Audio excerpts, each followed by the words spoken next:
Okay, so we are talking about the joint PMF. Okay, joint PMF for discrete case. Okay, so that is basically defined as this as a probability. So that is x1, x2 up to xn equals to a given point in Rn. Okay, so given the joint PMF, okay, so if we want to calculate some probability, for example, this X belongs to a set, a set in Rn A. Okay, so then we will just sum up. So the meaning of this summation means we sum all the points inside this set A, right? We sum over all the probability of those points X in this set A. Okay, so that is very similar as before. Okay, so this is a joint PMF. So next one is the joint PDF of the continuous case. Joint PDF of the continuous case. Okay, so similarly as before, so this joint PDF of x1 to xn, so that is a function defined as an integral. Okay, so if we want to calculate this probability of x belongs to some set A in Rn, okay, so then we will integrate with regard to the joint PDF over this region A, this area A. Okay, like in the previously we are talking about the two-dimensional space, right? So if we want to evaluate this probability of X belongs to A, so we need to integrate out the joint PDF of XY, okay, over this region A. Okay, but now we have the n-dimensional space, so we cannot draw this this kind of graph here. Okay, but the concept is still the same. Okay, like this. Okay, so now which is actually n times of this integral. Okay, because now we have a number of n variables here. Okay, and again the next concept, the joint CDF. Okay, the joint CDF is still defined as this probability, okay, as x1 less than or equal to small x1, okay, and then so on up to xn less than or equal to small xn. Okay, so next one, the expected values. Okay, so expected value is also similar. Okay, so that is defined the expectation of a function gx. Okay, so here the x is the random vector contains the n random variables x1 to xn, right? Okay, so gx is a function of x1 up to xn. Okay, so the expectation of gx is defined as similarly as before. So that is gx multiply fx. Okay, so here fx is the joint PDF. Okay, joint PDF.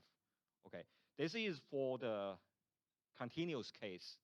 And for discrete case, okay, so similarly, we change the sign of integral to summation. Okay, so that is gx multiply the joint PMF of x1 to xn.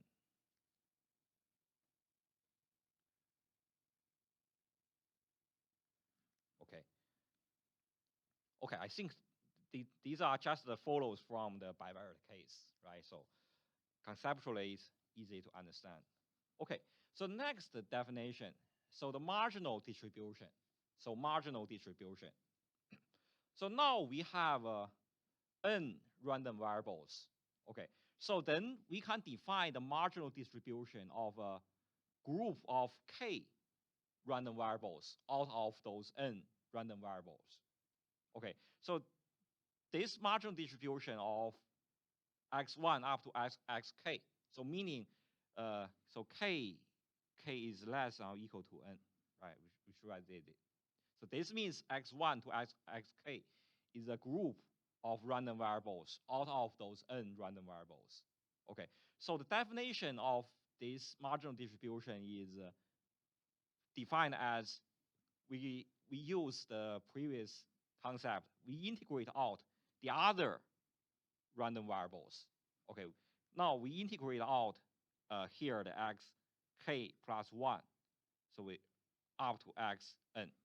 Okay, so that means we integrate out the other n minus k random variables, right? So, okay, so like before, we have two random variables, x and y. So if we want to find out the marginal distribution of x, so we integrate out the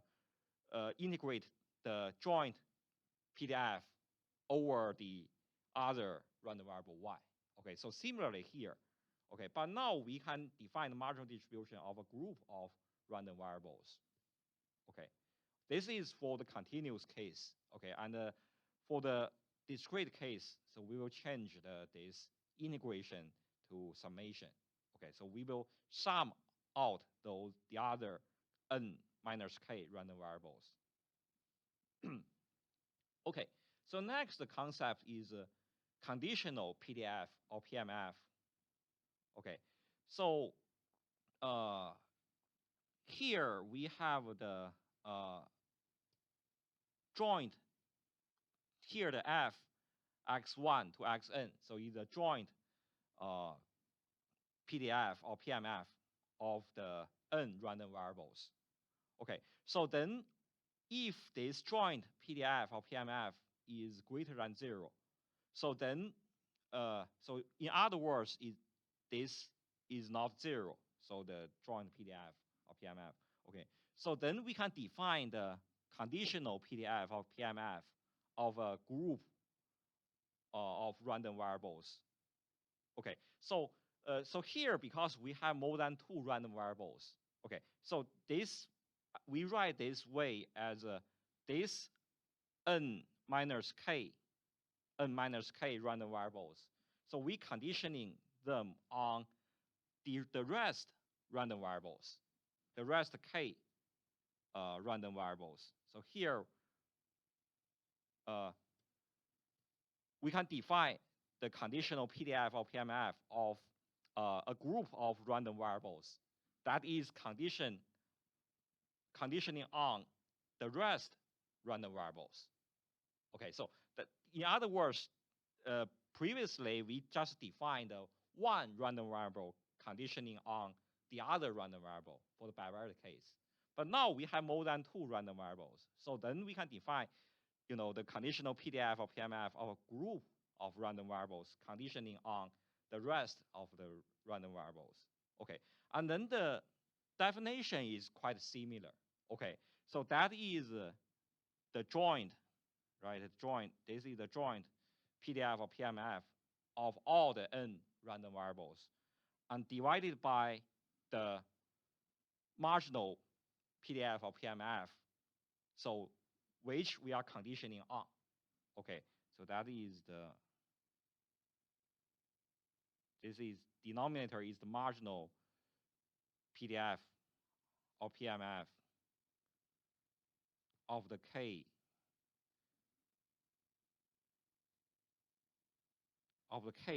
random variables that is we are conditioning on, right?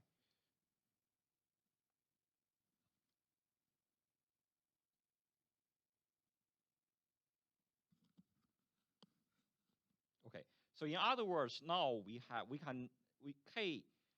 number k can be greater than 1. Okay, previously n is just a 2, so we have 2 random variables x and y, and k is just 1. So we are conditioning a single random variable on the other one. So now we are conditioning a group of random variables on the rest of those n random variables. Okay. Okay, so those are the some basic concepts, just directly follows from the bivariate case. Okay. The joint of the entire set of the. Exactly. Yeah, the joint is the entire set. So like we mentioned here, okay, the joint PMF or PDF. So that is the distribution of all the n random variables. Okay. Okay. So now let's see a example. Okay, so this is just to illustrate some calculations for the multivariate distributions. Okay, so here let's say here we have 4 random variables. Okay, and then this is their joint PDF. Okay, and the support of them is all of xi's are in this range from 0 to 1. Okay, so this is their joint PDF. Okay, so now let's try to use this joint PDF to calculate some probabilities. Okay, so first let's calculate this one. Okay, this one, x1. Oh, I'm not going to read this. Okay, so this, okay, so let's just try to calculate this probability. Okay, okay, so again, so this one, because in this probability are all depending on each individual x. Okay, so then we can directly do this integration, right? Do the integration, and the range of each xi, so will not depend on each other, right? So that is, we can see this based on the support, okay, and also the definition of this, how this probability is defined. Okay, so like here, for example, for we need to do this 4 integration, 4 times of this integration, correspond to x1 up to x4, right?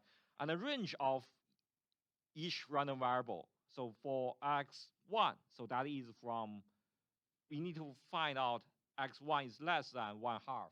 Okay, so then the range is from 0 to 1/2, right? For first one, okay. And the second one, x2, so that is from 0 to 3/4. Okay, and the third one is not involved in this probability. So that means we need do the integration over the whole range of x3. Okay, all over the range of x3. Okay, and the x4, so we need to do it from 1/2 to 1. Okay, because each of xi are bounded between 0 and 1. Okay, so then we just need to calculate this integration. Okay, so of course it's difficult to do this by hand. Okay, so then we just need to understand the concept, so that is good enough. Okay, and let's see what is the next question, the marginal PDF of x1 and x2. Okay, the marginal PDF of x1 and x2. Okay, so then this can be find out by integrating out the other 2 random variables, x3 and x4. Okay, so then we need to do that. Okay, so this is the integrand is the joint PDF of the 4 random variables, and we need to integrate out x3 and x4. Okay, so then we just need to do this, evaluate this integral.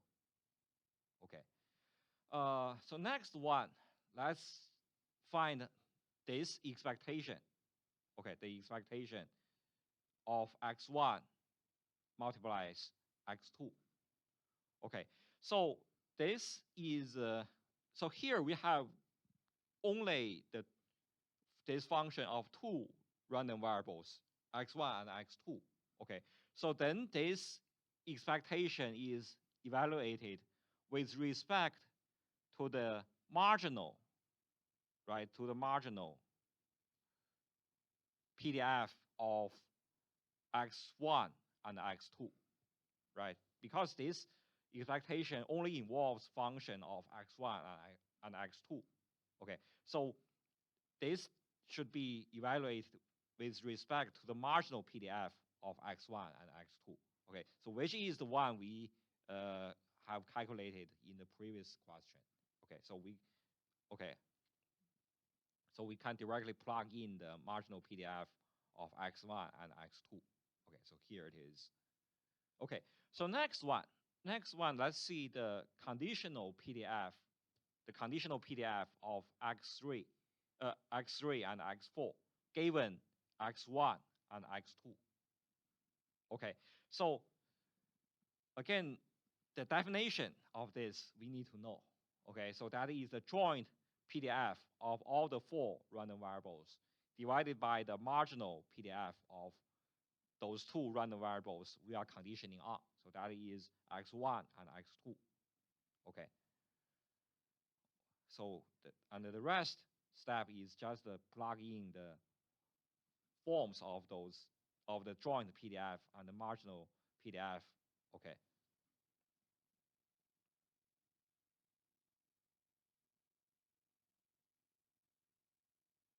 Okay. And here this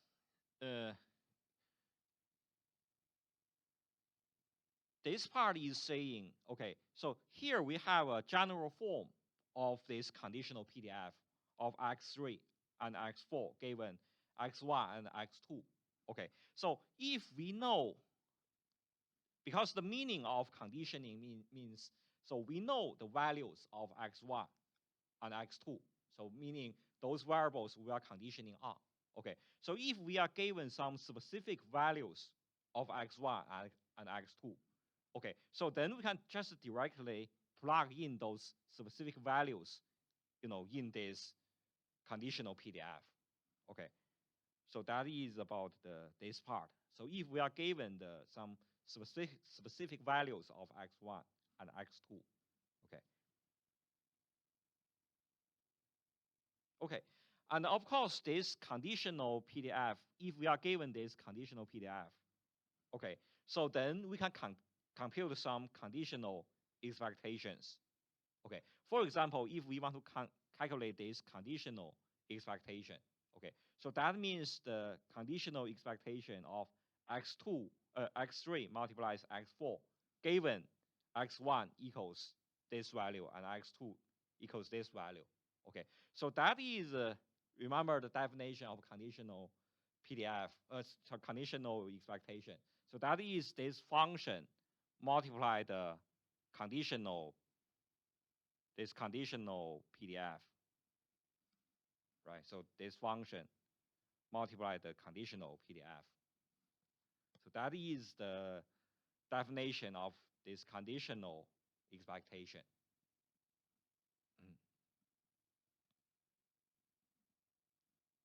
Okay, so that is about the concepts from the multivariate distributions. Okay. Okay, so any questions here? Okay. Again, you don't need to do the calculations by hand. Okay, but we need to know those concepts, so which are generalized from the bivariate case. Okay, so now let's look at the next definition. So which is I would say an important definition. So that is about the mutually independence of random variables, or more than 2 random variables. Okay, so here the x1 to xn, so is a random vector with joint PDF or PMF f. Okay, and here we use this, the f xi, denote the marginal PDF or PMF of xi. Okay, so that means fxi is the marginal PDF or PMF of a single random variable. Okay, here the xi is just one of those x1 to xn, a single random variable. Okay, so then x1 to xn are called mutually independent random variables, or mutually independent random vectors. So if for every given values x1 to xn, okay, so the joint PMF or PDF of them, okay, can be factorized as the products of each individual marginal PDF or PMFs. Okay, so we can write this use this product sign.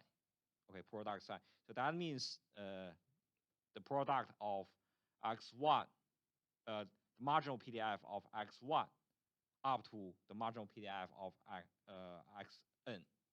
Okay, the product of each individual marginal PDFs. Okay, so that is this. Okay, so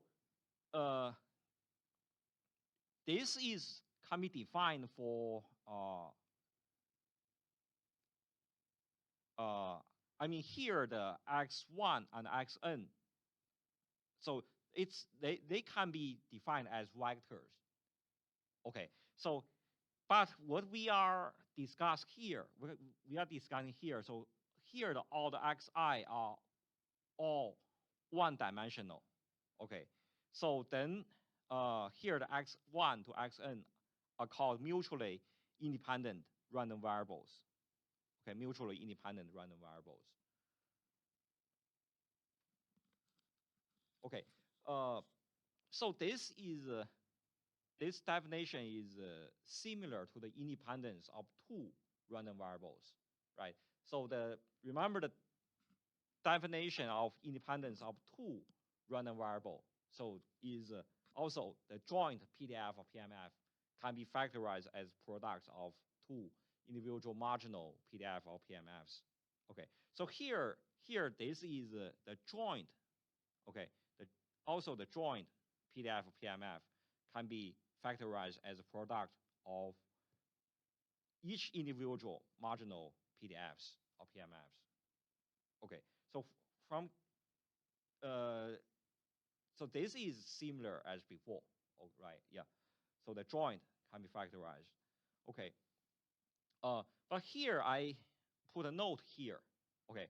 So I would say there is some difference. Okay. So that means the pairwise independence does not imply mutual independence. Okay, pairwise independence does not imply mutual independence. Okay, so that means if out of those n, okay, out of those n random variables, okay, so I would say this is not mutual independence. This is pairwise independence. So like what? So like if we pick any pair of them, this is F.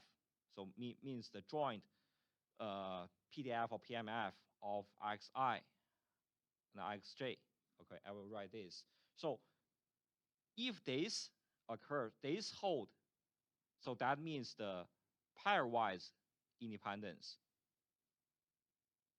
Okay, so it's like this. So the joint PDF or PMF of any pair out of those n random variables can be factorized as this product. Okay, so then this is just called the pairwise independence.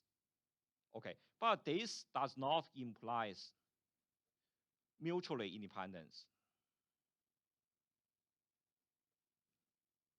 Okay, this does not imply mutual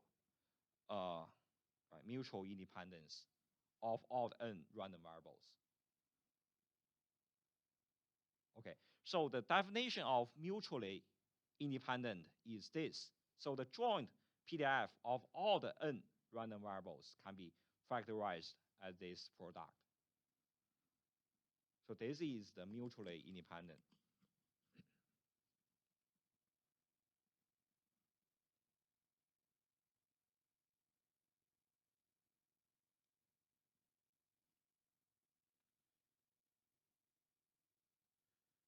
Okay, so is this clear, right? Okay, so I want to add a few things here. Okay, so these mutually independent random variables are kind of widely used in statistical inference. Okay, so from next chapter, okay, chapter 5, and throughout the next semester, okay, the next few chapters about this textbook. So we are all talking about the statistical inference for mutually independent random variables. Okay, or more specifically, so here if the x1 to xn, they are from the same population. So meaning the population have the same distribution. Okay, so then those marginal distributions fx1 up to fxn, so they are not only mutually independent but also the same, right? Identical, right? So those kind of random variables are called the independently identically distributed. So meaning IID. Okay, so we will talk more about this property in the next chapter. So IID, independently identically distributed random variables.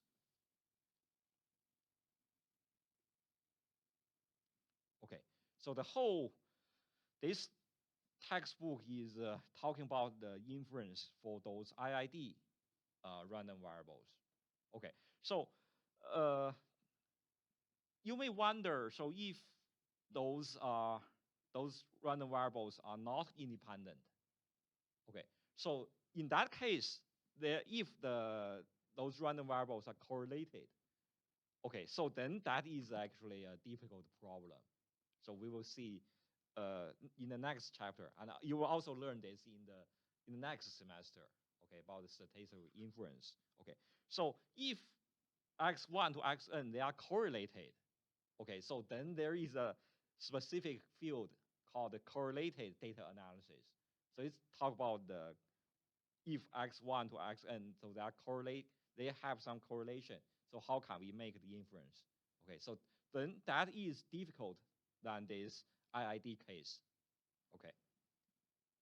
Okay, so that is about the independence of n random variables.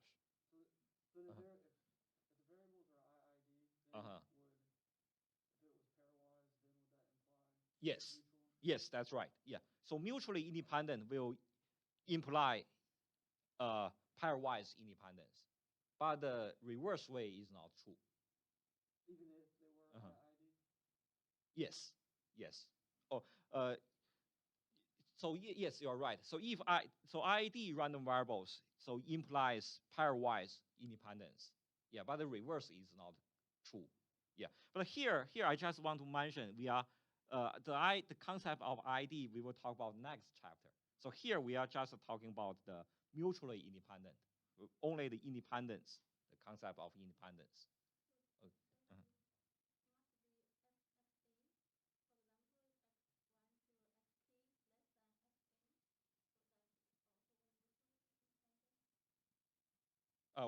I'm sorry, what is that?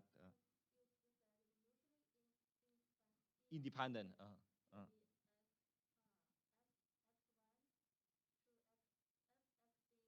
Oh, okay. Oh, I think I got what you mean. So so you compare this with the definition of mutually independent events, right? It's like, say for I think in chapter 1 we also talk about the concept of mutually independent events, right? And then there we say I'm going to write here. Okay, so here. Sorry. Okay, let me write here. Okay, so like in chapter 1, so we have n events, right? So the mutually independent of those n events, so that means we need to look at look at any subset, right? Any subset of those n events. Okay, and we need to show this. Like for example, we have the A1 and here after AK, right? K just denote the any subset of those n events. Okay, so we have to show this can be factorized as A1 up to AK. Okay, so we need to show this for any subset of those n events, right? So you mean this, right? Similarly, if this should be used here. Okay, so here we do not need to we don't require any subset here. Okay, so here we only require this joint PDF or PMF. Okay, of all the n random variables can be written in this way. Okay, and actually, so given this formula, so we can show this actually implies the k. I would say the k.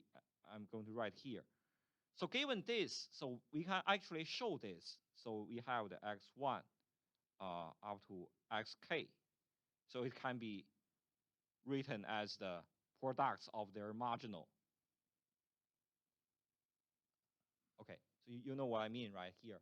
Okay, any subset x1 to up xk, which is a subset of those n random variables. Okay, so actually this,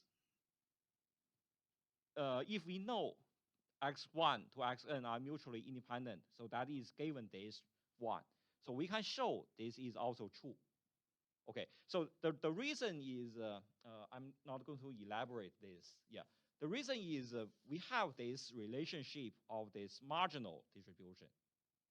Okay, so given that this joint PDF, so we can also find out that the marginal PDF or PMF of any subset of those random variables.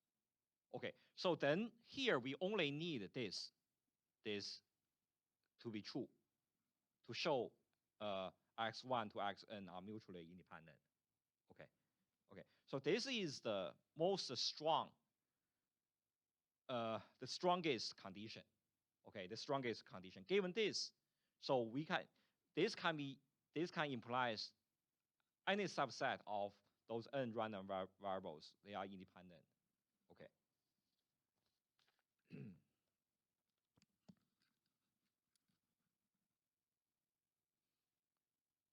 Okay, so that's about the independent random variables. Okay, I forgot one thing. Here, mutually independent, so then mutually independent, we can sometimes can be simplified as independent. Okay, so if we call x1 to xn are independent, so it also means mutually independent. Okay, we can directly call them independent random variables. Okay. Okay, so the next few next two results are from this mutually independence. Okay, the first one is about the expectation of products of functions of only x1 to xn. Okay, so this is also similar to the bivariate case.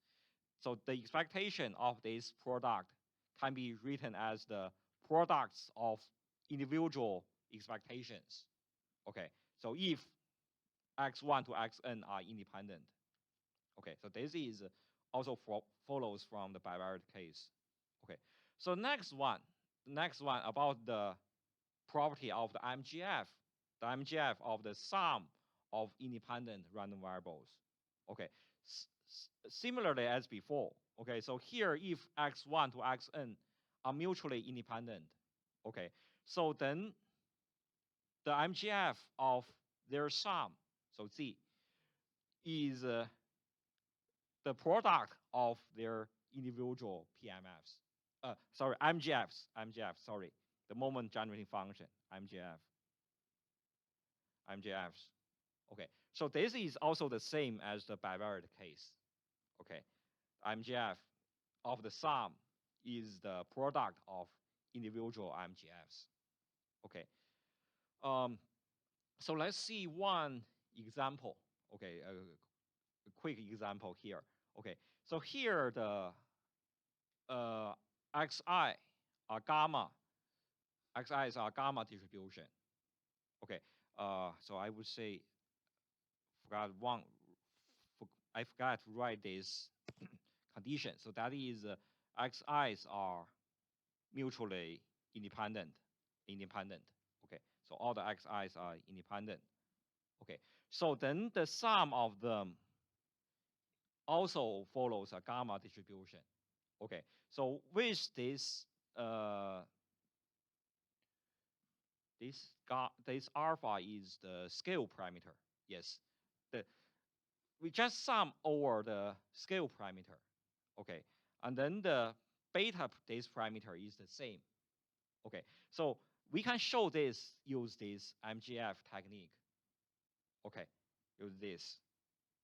Okay, so that is, we can write the MGF of Z as a product of each individual MGF of X1 to Xn. Okay, so which are gamma MGF. And then after some algebra, so you will see this MGF of Z is another gamma MGF of this form. Okay. Okay, so the next one are some extensions of the previous MGF technique. Okay, so here the X1 to Xn are mutually independent random variables, okay, with their individual MGFs. Okay, so here we have a some constant A1 to AN and B1 to Bn.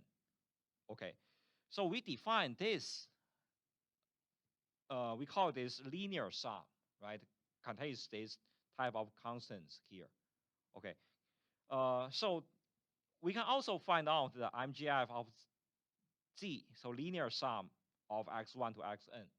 Okay, so here the constant about A, so they are inside this MGF, the products of the MGF. Okay, and then the constant with those constant B1 to Bn, so they are in this exponential function. Okay, so this you can do some calculation by yourself. So if you put Z, write out the Z, MGF of Z, so you will see this.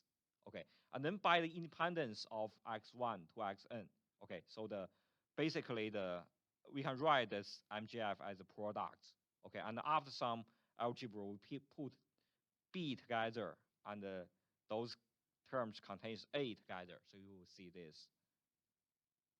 Okay, and next one, so that is about the distribution of a linear sum of normal random variables. Okay, so here X1 to Xn are mutually independent normal random variables, so with different mean mu I and variance sigma I square. Okay, still here A1 to AN and B1 to Bn, so they are constants. Okay, so then what is this, the linear sum of those n normal random variables, so which is also a normal distribution. Okay, and the mean of this normal distribution is just the linear sum of the individual means, so mu I. Okay, and then this variance, the variance of this normal distribution, so that will contains only AI. Okay, so this is kind of generalized from the two random variables. So if you just compare this with the previous section, so they are quite similar, but the only difference is now we have n random variables. Okay, and remember how we proved this before. Okay, so we can just use this MGF technique. Okay, so that is what we did before. Okay, we can write out the MGF of the Z here. Okay, and we can see it just follows this normal distribution. The MGF takes the form of this normal distribution. Okay, so the only thing is we have some more terms. We have n terms. Okay. Okay. So the next one, let's see. Okay, so this is also similar. This theorem is similar as before. I would say this is the factorization theorem for multivariate random variables. Okay, so remember when we talk about two random variables, we have this factorization theorem for two random variables. So that means the joint PDF of PMF can be written as a product of two functions of only x and y. Okay, so here we just generalize that result to the multivariate case. Okay, so which is quite similar. Okay, so here if this joint PMF or PDF of x1 to xn can be written as a product of n functions g1 to gn. Okay, and then each function g1 to gn, so they are functions of only x1 to xn. Okay, so this is like the factorization theorem for multivariate case.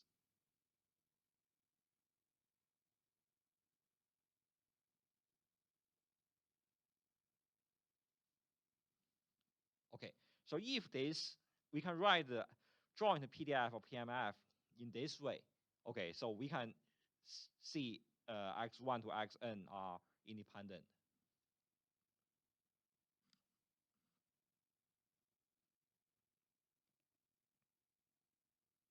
Okay, so next one also generalized from the bivariate case. Okay, so that is saying, so if x1 to xn are independent, okay, so then the function, okay, gi xi is a function of only xi. Okay, so then all those functions of this form are also independent. Okay, functions of only individual random variables are also independent. Okay. Okay, and then we have the next theorem. So that is the so we know the transformation, right? We studied the transformation of two random variables. So and we mentioned two methods. So first one is just based on the general method based on probability distributions. Okay, and then second one is we call the Jacobian method, right? Right, the Jacobian technique. Jacobian technique. Okay, so here this theorem is about the Jacobian technique for n random variables for multivariate case.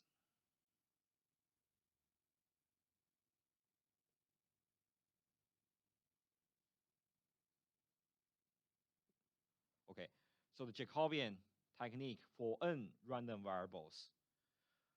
Okay, so here let me try to explain this. Okay, so which is quite similar as before. Okay, so here we have x1 to xn be random variables with a joint PDF. Okay, with joint PDF. Okay, so here A is the support set. Okay, so now we consider the new random variable, random vector. So we write it as U. So U1 to UN. Okay, and then each of those UIs are function of x1 to xn. Okay, so then we have for partition, I think I have typo here. So that is A, the first one is A0. Okay, and then we have A1 up to AK of the support set A. Okay, so like before. Okay, the first set A0 takes probability of 0. Okay, and then for the rest A1 to AK partitions, so the transformation is 1-to-1 from AI to B. Okay, so then we can solve for xj. Okay, so x is our original random variable, right? And u's are our new random variables. Okay, so then we can solve for each xj. Okay, and then here we let ji be the Jacobian on ai. Okay, so meaning those Jacobians are evaluated for each partitions from A1 to AK. Okay, so then what is the joint PDF of U1 to UN? Okay, so that is, okay, we sum across all the K partitions from A1 to AK, right? And then we multiply this transformed PDF, okay, and multiply the Jacobian. Okay, so this is same as before. right? So this H, so H is the solution for Xj. So here this is just to distinguish the notation here. But here Xj is just our original random variables, X1 to Xn. Okay, and H is the solution for this. So we solve the original random variable X using those new random variables U. Okay, and then we plug in the solution of those X into the joint PDF of X. Okay, and then multiply this Jacobian. Okay, and then we sum across all the K partitions, right? Okay, so this is the same. And the Jacobian of this n random variable, so that is previously we have 2 random variable. So then this Jacobian matrix is 2 by 2 matrix. So now we have n. So that then now it becomes n by n matrix. Okay, and then for each row, let's look at the first row. So that is the original random variable x1. Take the partial derivative with respect to u to n to u1 up to un. Okay, and then so on for the next one. So in total, we have n by n elements here. Okay, so basically they are that this is the same as the bivariate case. Okay, so now the only thing is we have n equations. Okay, so here we have the like u1 equals g1 x. Okay, so here x is the vector of all the n random variables x1 to xn. Okay, up to un, right? So we have this. Okay, so then we need to solve this for x. So we have x1, for example, equals h1 of u. Okay, so xn equals n of u. Okay, okay. So based on this, so we can evaluate this Jacobian. Okay, so which is given here. Okay, n by n matrix. Okay, and calculate the determinant. Okay, and then we use the same formula here. Okay.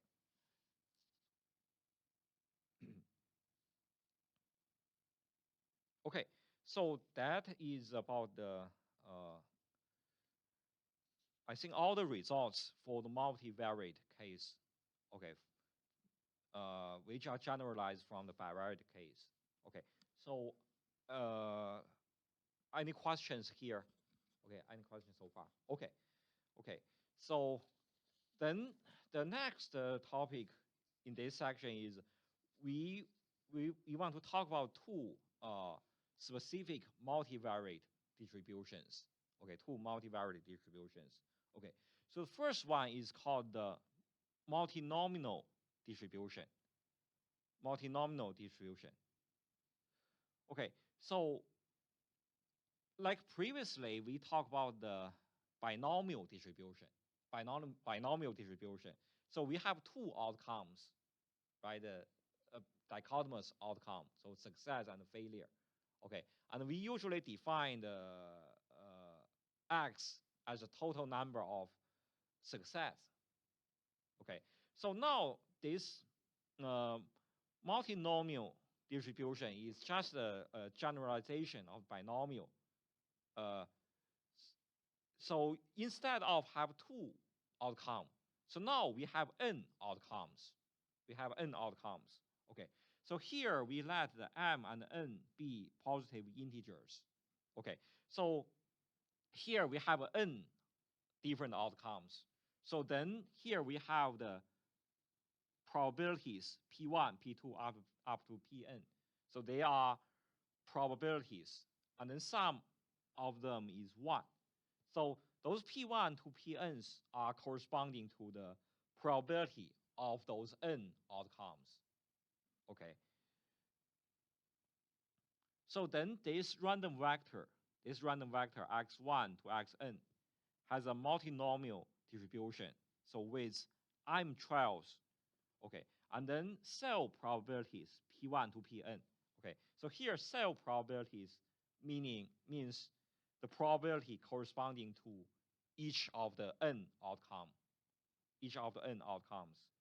Okay, so then we can the joint PMF of this multinomial distribution is this. Okay, so we have this constant part is m factorial. So m is the total number of trial. Okay, and then we have the denominator is the product of each individual numbers of the n outcome factorial. Okay, and multiply these corresponding probabilities. Oh, okay. I think I need to explain here x1, x2, and up to xn.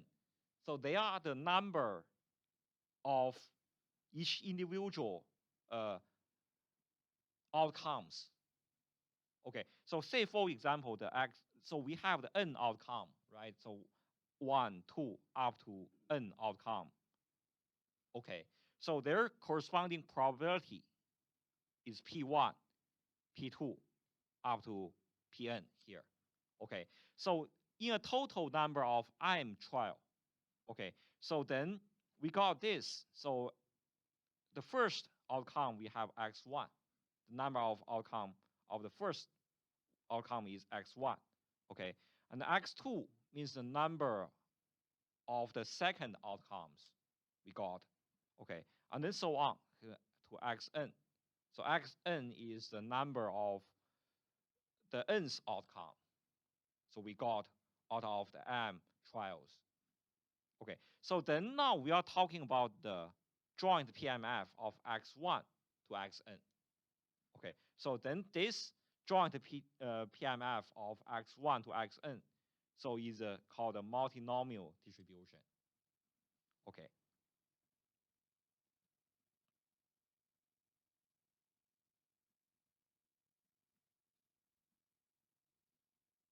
Right, and for binomial distribution, so remember what is the form of binomial distribution. So here the binomial distribution is like this, right? So we have I will just follow this notation here. So I will write m is the total number of trial. So that is m factorial, right? And then divided by x factorial, m minus x factorial. Okay, so this is a combinatory number. M choose x, right? And then multiply the corresponding probabilities. So that is p x and 1 minus p and m minus x. Okay, so compare this with binomial distribution. So this is a multinomial distribution is a generalization to n outcomes, right? So here instead of 2 outcome, we have n outcome, right? So here, remember the sum of the total number of each individual outcome is the total number of trials m. Okay, sum of x1 to xn is m. Okay, so similar here. So the sum of x of m minus x is m, total number of trial, which is true for binomial, right? Okay, so this is the multinomial distribution. Okay, so some notes here. So this constant part is known as the multinomial coefficient. This is typo. Okay, don't know, have these strange letters. Okay, so this is known as the multinomial coefficient. Okay, so which denotes the number of ways, okay, m objects can be divided into n groups. So with x1 in the first group, and so on up to xn in the nth group.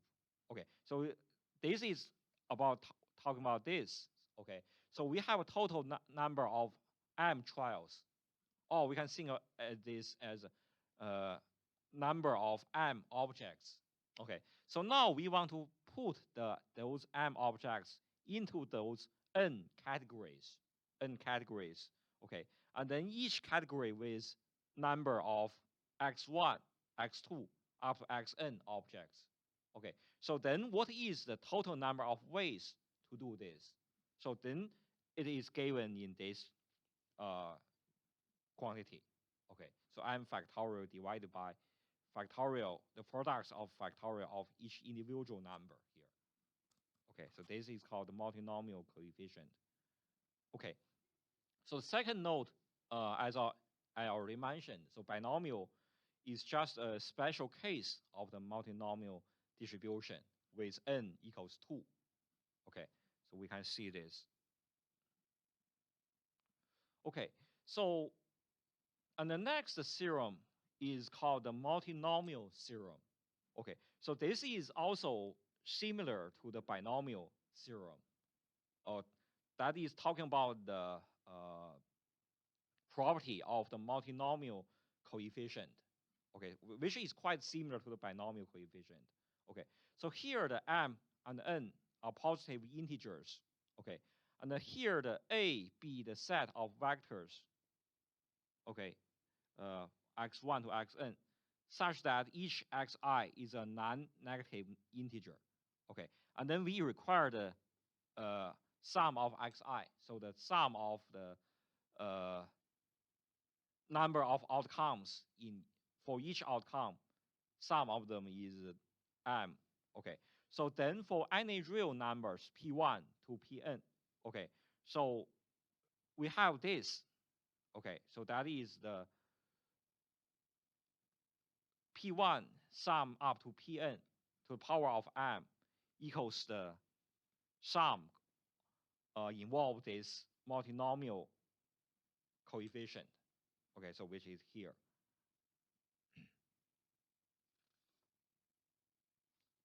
Okay, so this is quite similar to the binomial case.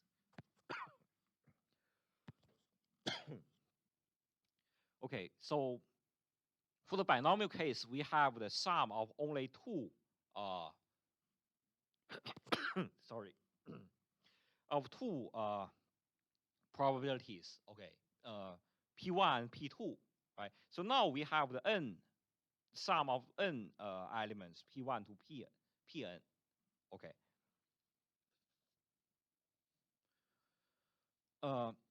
So now let's look at one.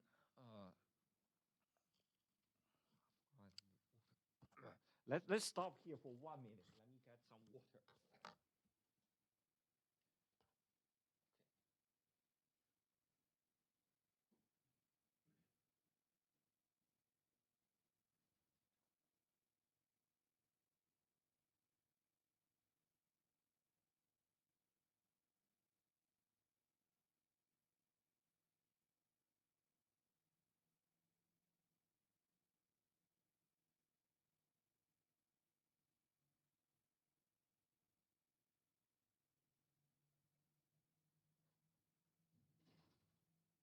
Got my water in the restroom.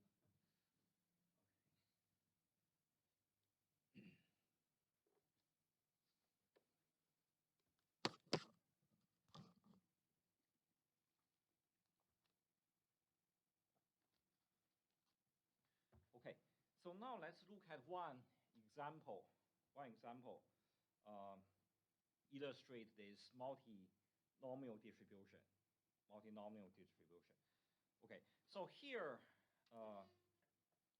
let's consider tossing a six-sided die 10 times. Six-sided die 10 times. Okay, so here, what is so basically we have two quantities.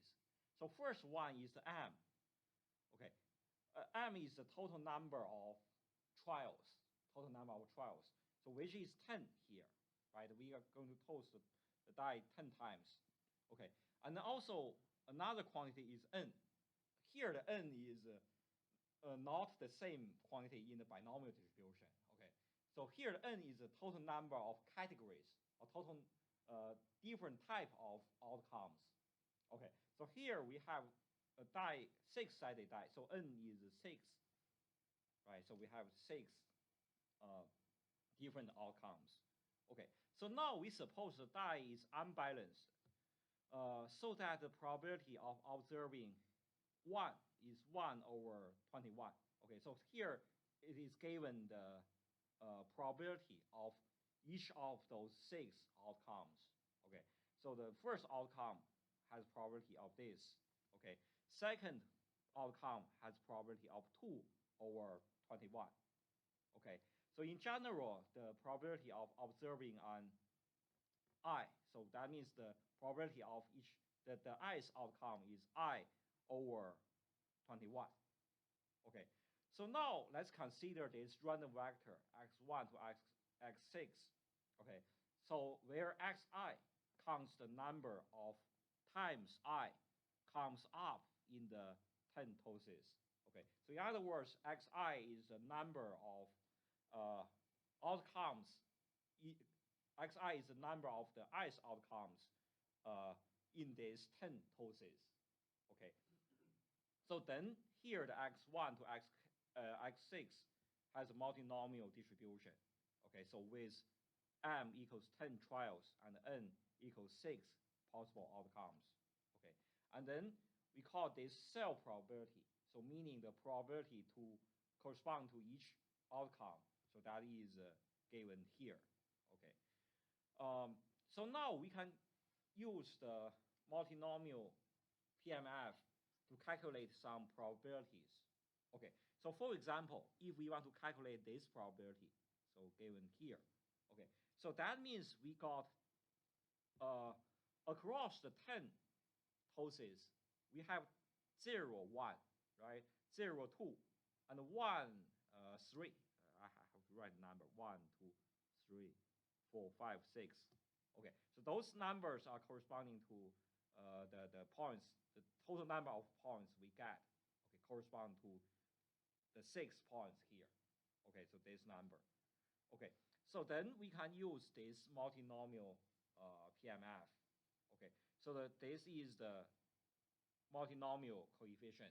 So total number of ways for us to have this this combination out of 10 total number of trials. Okay, and then multiply the corresponding probabilities. Okay, we have 6 corresponding probabilities. Okay, so which is here. Okay, so this is an example of multinomial distribution. Okay, and we also have some further notes about the property of this multinomial distribution. Okay, you can find some more rigorous proof in the textbook. Here I will just talk about them conceptually. Okay, so first one, what is the marginal distribution of xi? So xi, remember xi is the total n xi's, so is a multinomial distribution. Okay, so then what is the marginal distribution of an individual xi? Okay, so this is actually a binomial distribution. Okay, and the binomial distribution, the total number of trials is still m, but and the probability of success correspond to the s outcome is pi. Okay, so this conceptually, so we can think in this way. Okay, so we can think about the s outcome as a success. Okay, in the total number of m trials. Okay, and then the other one, the other n minus 1 outcomes. So I will write this. So here we have the rest n outcome. Okay, so I will here about the notation, I will just skip the s outcome. So if we get the other n minus 1 outcome, so then we'll consider this as a failure. Okay, if we get the s outcome, we consider this as a success. Okay, so if we think the trial in this way, so then this is actually a binomial distribution, right? If we get the s outcome, so then we get a success. And then if we get the n minus 1, the rest outcomes, so then we get a failure. Okay, so then the number of the S outcome follows this binomial distribution. Okay, so the corresponding probability of this is just pi, right? And the probability of get the other outcomes is 1 minus pi. Okay.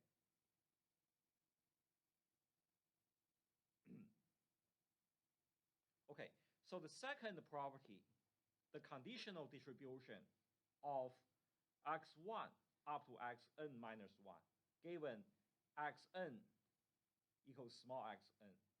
Okay, so this is also a multinomial distribution. Okay, the multinomial distribution. Okay, and the total number of trial of this multinomial is m minus xn. So we need to subtract the number of the nth outcomes. Okay, and then the corresponding probability is p1 up to pn minus 1 divided by 1 minus pn. Okay, divided by 1 minus pn. Okay. And the third property is about the covariance of xi and xj. So the pairwise covariance of those multivariate random variables. Okay, so that is this. So minus m multiply pi multiply pj. Okay, so here the last two property. So we have to, for example, I will just talk about the idea here. Okay, so here to find out this conditional distribution, so we have to find out this marginal distribution. So xn. Okay, and then by the first property, we already know this is a binomial, right? This is a binomial. So m with this probability pn. Okay, so now to find out this conditional distribution of x1 to xn minus 1 given xn. So how can we find out this conditional distribution? So this will be the joint multinomial divided by this marginal distribution, right? Yeah, that's exactly right. Yeah. So and then after we do some manipulations, so you will see this is also a multinomial distribution of this. Okay. Okay, and the covariance of this. So here, to do the calculation, we will need to evaluate this. So that is expectation of xi, xj. So minus the expectation of xi, expectation of xj.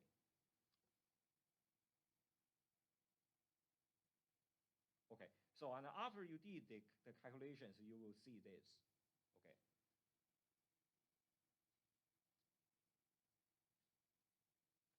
Okay, so that is all about this multinomial distribution.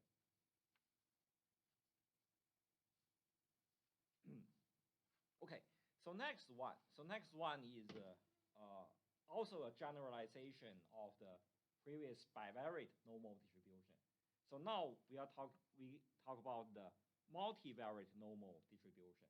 Multivariate normal distribution. Okay, so see if I need to go back to the previous one. Okay. Okay, so remember yesterday we just talked about the bivariate normal distribution. Okay, bivariate normal distribution. Okay, so here is the definition of the bivariate normal. Okay, so basically we have the two means and two variances correspond to each individual random variable, and also a single correlation coefficients. Okay, but now we have more parameters here. Okay, so first we have the mean vector mu. Okay, so now mu is I will write it this way. So here the x contains n random variables x1 to xn. Okay, so here the multivariate normal. So usually we write this multivariate normal. Okay, so now we have this mean vector mu. Okay, so we have the mu1, mu1, mu2, and then up to mu-n. So they are, so mu's are a vector of n means correspond to x1 to xn. Okay, and then we also have this sigma matrix, the variance covariance matrix, or we just call it covariance matrix sigma. Okay, and then sigma is n by n matrix, n by n squared matrix. Okay, and then what is the elements of sigma? So it's like this. Okay, so here the ijth element of sigma, so that is this. So rho ij multiply sigma I, sigma j. Okay, so here this sigma ij is the covariance between xi and xj. Okay, and the rho ij is the correlation coefficient between xi and xj. Okay, and the sigma I and sigma j, so they are the standard deviation. Standard deviation correspond to xi and xj. Okay.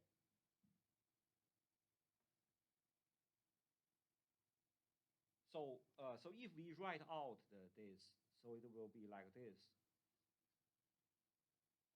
So here the sigma is like this. So on this diagonal, so those are the, I will write sigma 1 squared, sigma 2 squared, and then so on up to sigma n squared. Okay, so on the diagonal, so those are the variance correspond to x1 to xn. Okay, and then the off diagonal elements. So for example here, so this part will be rho 1, 2 multiply sigma 1 multiply sigma 2, this element. Okay, so this is the covariance between x1 and x2. Okay, and here the rho 1, 2 is the correlation coefficient between x1 and x2. Okay, and sigma 1 and sigma 2 are the corresponding standard deviations. Okay. Okay, and then here, this element here, so this is actually the same as this one. So that is rho 2, 1 multiply sigma 1, sigma 2. Okay, but remember here the correlation, the order does not matter for the correlation. So we can change the order of the two random variables. So then this and this one is the same. Okay. Okay, and for general, the S row and the jth column, so the element of this sigma matrix takes this form. Okay, so that is the correlation between x1 and x2 multiply their corresponding standard deviations. Okay, so in other words, this is the covariance between xi and xj. Okay, and the form of this, the PDF, the joint PDF of multivariate normal distribution. Okay, so this is also similar to the univariate case and the bivariate case. Okay, so in this constant part, so this covariance matrix is in the denominator. Okay, and then inside this exponential function, so we have this quadratic form of this matrix form. Okay, like this form. Okay, and then the properties. Okay, those properties are also generalized from the bivariate case. Okay, so the distribution of a subset of xi's is also multivariate normal. Is also multivariate normal. Okay, and then what about the individual xi's? So xi. So xi's are all univariate normal. univariate normal with mean mu I, and then variance is sigma I squared. Okay. So in other words, all xi's are also normal. Okay. And then of course, any linear combination of xi's also has the univariate normal distribution. Okay, linear combinations. So in other words, it's like this. So ax I plus bxj of this form. Okay, so here I only write 2x, but you can write this as n linear combination of n xi's. So this is also a normal distribution. Okay, and then the mean of this will just correspond to the linear sum of the corresponding means of xi and xj. Okay. So the third one we just talk about. Okay. So here the last note. So xi's are mutually independent. Not in typo here. So this should be independent. So independent. If and only if they are pairwise independent. Okay, so like we mentioned before, pairwise, so generally speaking, pairwise independent does not imply mutually independent. Okay, but this multivariate normal is a special case. Okay, so in this case, pairwise independent implies mutually independent. Okay, so in other words, if they are pairwise independent, so this correlation for all the pairs are 0. Okay, so then this implies mutually independent. Okay, mutually independent. Okay, so this property is only true for multivariate normal for this specific distribution. Okay, so this is this is all for today. Okay, so in the next 2 online lectures, we will start to talk about chapter 5. Okay. Okay, so see you on Teams. Okay, Microsoft Teams.